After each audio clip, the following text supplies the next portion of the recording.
How's it going out there? Welcome from H2TechVideos. Today I'm going to be doing the new Nexus 7 for beginners part 2. And in this part 2, we've just set up the tablet and now we want to go over what is everything, what are you looking at, and kind of give you a basic walkthrough of how to use this tablet. For some of you, this may be your first time using it, and we want to equip you and make sure that you know how everything works.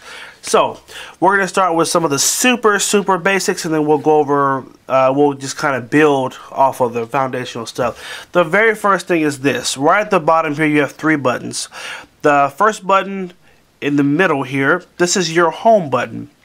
Now this button is very important because whenever you're in an app, let's say for example you go to this, which is the Chrome app, and you want to get back to that home screen or the main screen, you would need to tap this button right here.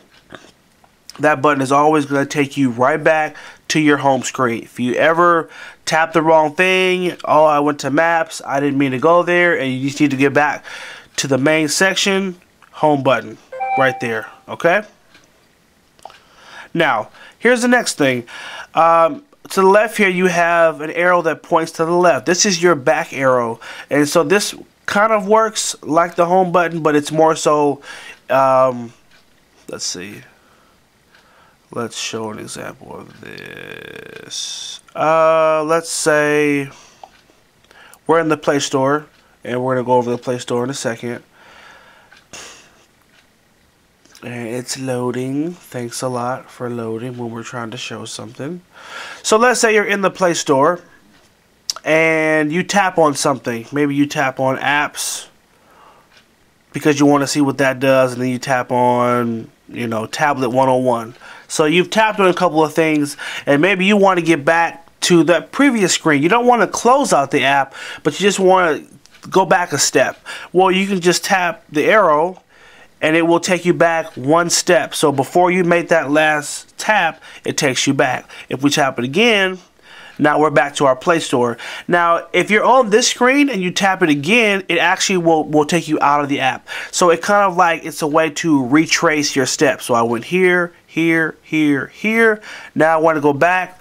I'm going to press that. So most apps are not going to have a little button at the top that says back like you see on an iPad and an iPhone. You just tap this button and that button will take you back a step.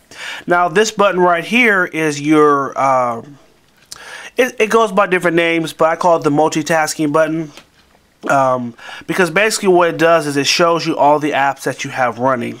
Okay, most people don't realize this.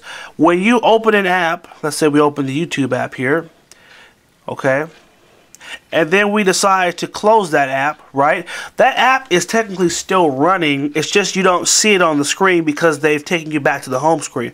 Nonetheless, the app continues to run until you close it. So you would actually have to tap this button, which is your multitask button, and this shows you that these are all the 4 apps that we've just been to, and it shows that they're all still running. So from here you'd have to swipe. Okay. Don't move the tablet like I did.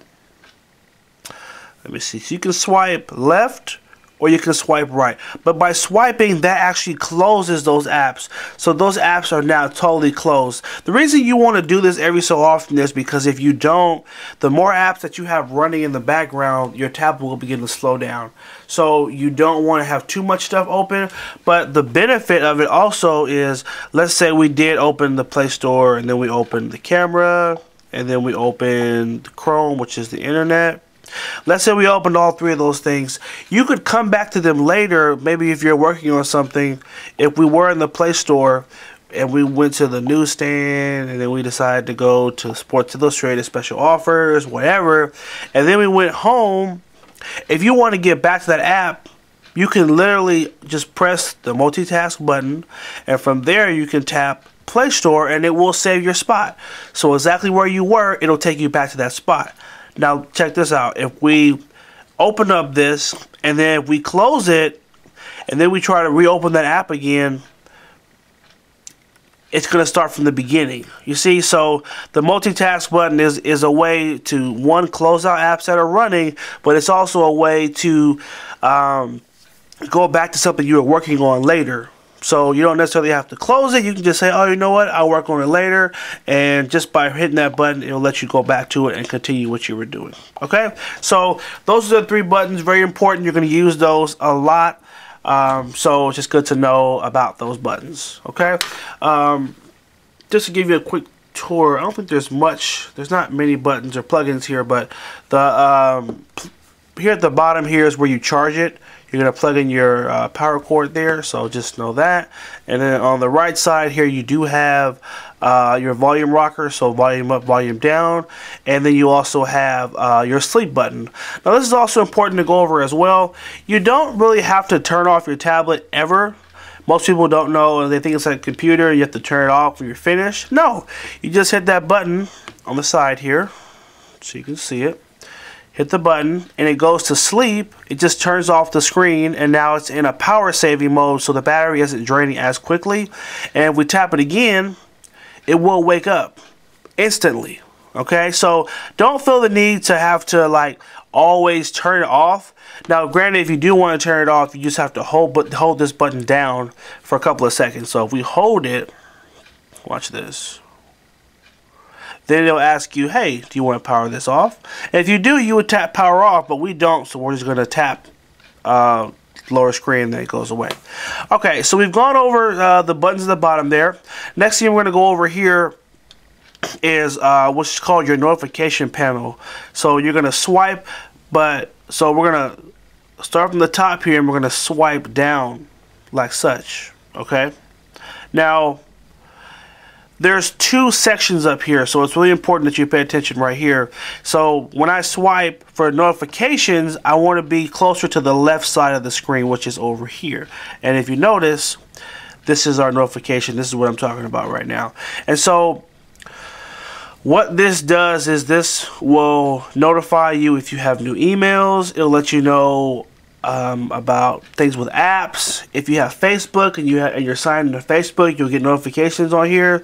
And so the benefit is you can actually tap, right on there, and then you can see your emails. You can see what people have sent you and questions and whatnot. So it's just it's a way for them to communicate with you and let you know when things are going on. And so again, just swipe from the left. Okay, and actually there is a system update, so we gotta do an update as well. Now what you also will see is you'll see the time and you'll see the date. So if you ever need to find the time and date, there it is. Okay, now if you swipe from the right side, you're gonna see something different. So watch this. I'm gonna put my hand right above the screen and I'm just gonna slide it down or swipe, and the options are different. You can adjust the brightness. You have a shortcut to your settings. You can see if your battery, what the percentage is. Right now we're at 22%. You can even change the tablet so that when you turn it sideways, you see how it rotates? Maybe you say, I don't want it to rotate. I want it to just stay this way. Well, tap. We're going to lock. Oh, sorry. We're going to lock the auto rotate. So now when I turn it, it's not going to turn. You see that?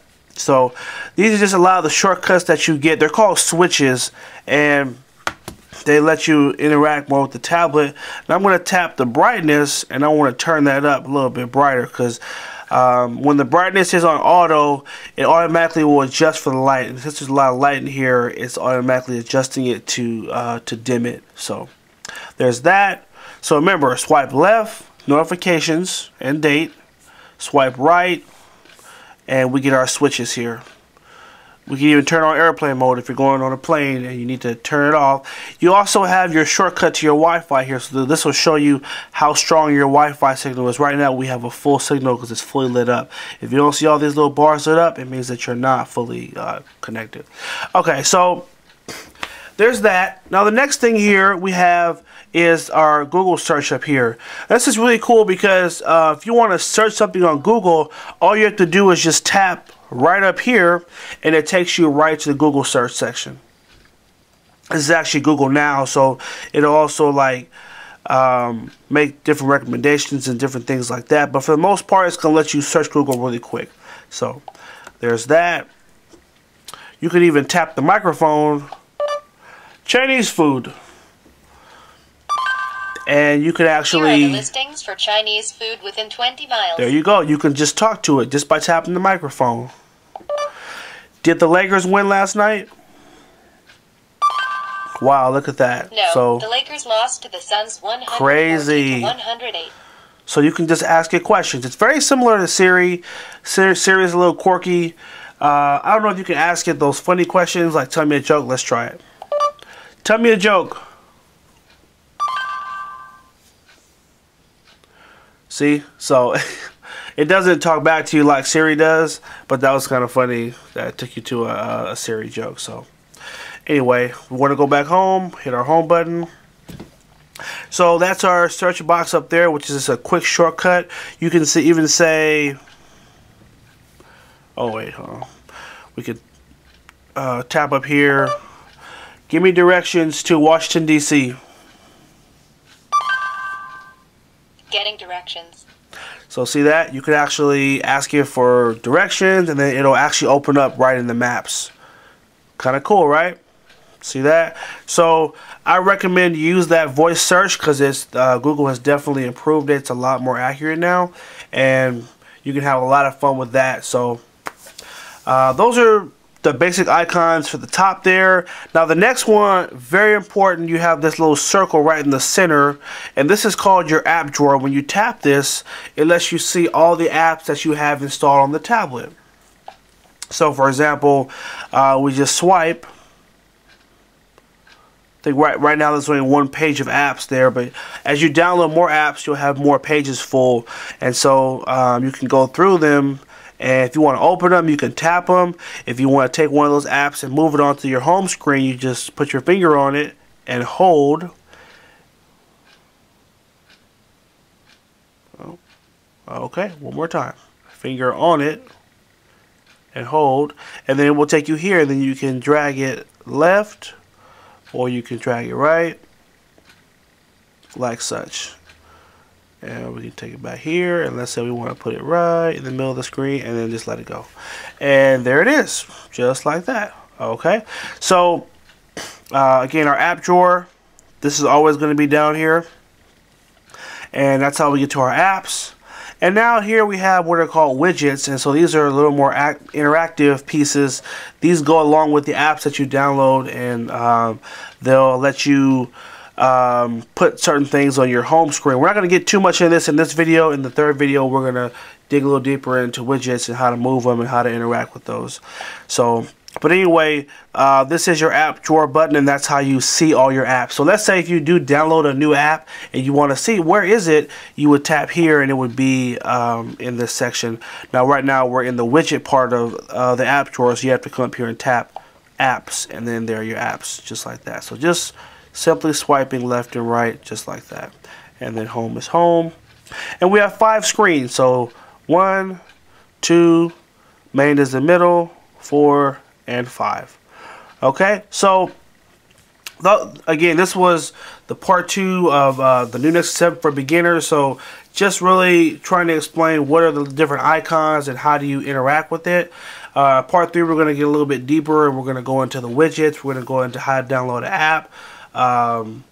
Looking at your emails. We're just gonna kind of build off of what we've learned from this video. So hope you guys found this helpful. Make sure you like the video if you find it helpful, favorite and share it. Follow us on Facebook, facebook.com/H2TechVideos, and on Instagram @H2TechVideos. Thanks for watching, and tell your friends about this video in case they got one and they can learn how to use it too. Alright, take care, have a good one.